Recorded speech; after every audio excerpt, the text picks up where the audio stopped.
Sheikh Badiuzzaman Saeed Nursi রহমতুল্লাহ তাআলা আলাইহির একটা coat আমি কিছুদিন আগে শুনেছি, যেটা আমার কাছে মনে হয়েছে যে কারো জন্য আমাদের টোটাল ক্রাইসিসটাকে ক্রিস্টাল ক্লিয়ার করে দেওয়ার জন্য যথেষ্ট।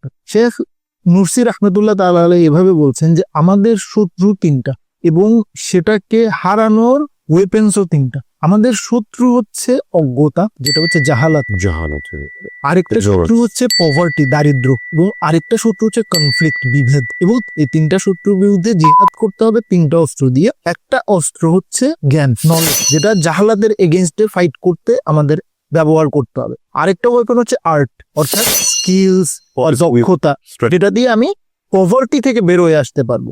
হ্যাঁ, কারণ আপনি স্কিল না থাকলে, আপনার স্ট্র্যাটেজি না থাকলে, আপনি প্রপার দক্ষতা যদি আপনার না থাকে, আপনি দারিদ্র থেকে বেরোতে পারবেন।